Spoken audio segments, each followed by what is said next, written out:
Masama po bang magalit? Ano po sa tingin nyo? Is it a sin to get angry?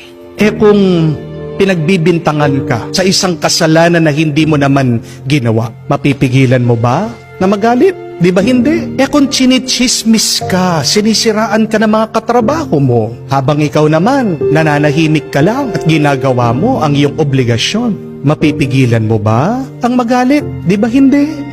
Kung nalaman mo na ang best friend mo pala, siyang kabit ng iyong asawa, mapipigilan mo ba ang magalit? Di ba hindi? Kung nakikita mo na sinasaktan ng tatay mo, ang nanay mo, minumura niya, mapipigilan mo ba ang magalit? Di ba hindi? Kung in-scam ka, yung pinagpaguran mong pera, nakuha, habang hinahabol mo, nakikiusap ka na, umiyak ka na, hindi mo na maibalik yung nawalang pinagpaguran mong pera. Mapipigilan mo bang magalit? Di ba hindi?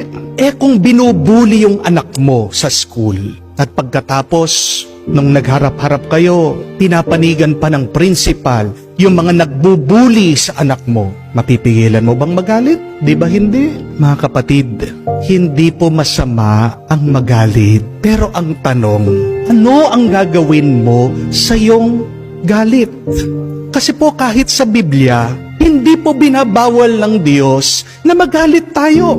Nung ginawa tayo ng Diyos, kasama ang ating mga emosyon, ang ating mga nararamdaman. Tao tayo! Hindi po tayo makina, hindi po tayo gamit, hindi po tayo robot.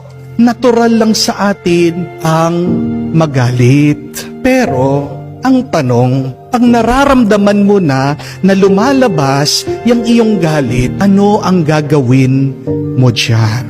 Pinapaalala nga sa Ephesians chapter 4 verse 26. Sabi po, turo ni San Pablo, if you are angry, let it be without sin. Magalit kayo, pero umiwas kayo sa pagkakasala. Kung nga po ang ating Panginoong Hesukristo, di ba? Basahin nyo man ang mabuting balita, ang Biblia. Marami din pong mga pagkakataon na nagalit siya. Kanino galit ang ating Panginoong Hesukristo? Galit yan, unang-una sa mga hipokrito, sa mga plastic, dun sa mga nagbabalat kayo. Galit din po ang ating Panginoon sa mga matatakaw sa pera. Kung maalala nyo yung kwento ng ating Panginoon, pumasok siya sa templo. Anong nakita niya? Parang palengke. Hindi po ba? Napakarami daw ng mga nagpapalit ng pera, ng mga nagninegosyo. Nagwala ang ating Panginoon, pinagtataob niya yung kanilang mga lamesa. Gumawa pa nga siya ng latigo. Ayaw niya sa mga gahaman matakaw sa pera.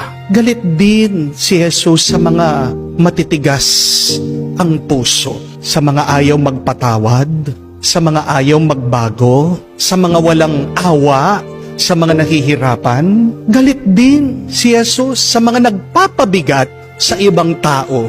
Anong turo niya? Kaya nga ayaw niya mga Pariseo kasi sabi niya, pinapabigat nila ang buhay nila, niyayaya nila sa pananampalataya, pero ang dami nilang pinapagawa sa kanila doon sa batas na hindi na nakakatulong sa kanila sa paglapit sa Diyos. At nagagalit din si Jesus sa mga mayayabang, mapagmataas at nagmamalinis.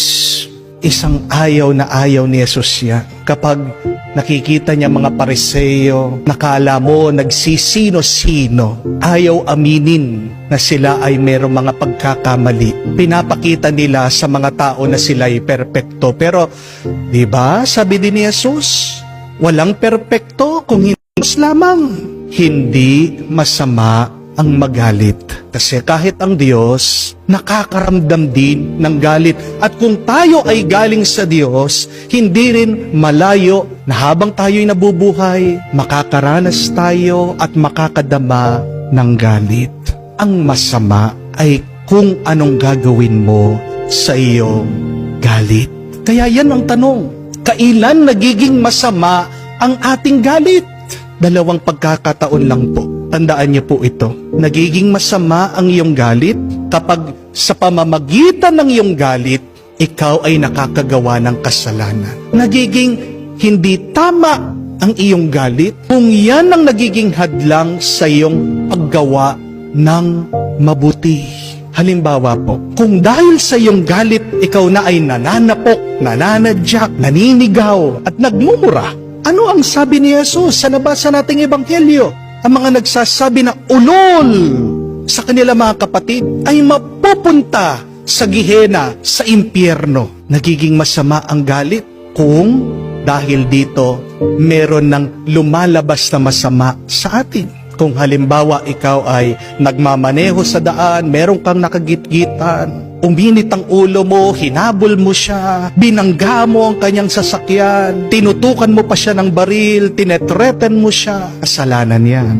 Kung dahil sa iyong galit, dyan sa iyong kapitbahay, nakita mo yung kanyang alagang manok, kinuha mo, ginawa mong tinola, kasalanan yan. Kung dahil sa iyong galit, sa iyong katrabaho, frame up mo siya, sinisiraan mo siya sa inyong boss, kasalanan na yan. Pinapaalala sa atin ng Panginoon na nagiging masama ang galit kapag meron na tayong ginagawang masama sa ating kapwa. Pero pangalawa, nagiging masama din ang galit kapag nagtatanim na tayo ng galit sa ating puso. Sabi ko nga po, di ba? Lahat ng ating mga emosyon, lahat ng ating mga nararamdaman, bisita lang natin yan sa ating buhay. Ganyan din po ang galit. Huwag niyo pong ititira ang inyong galit sa inyong isip at puso. Let go of your anger. Welcome it, yes, but please, let them go. Padaanin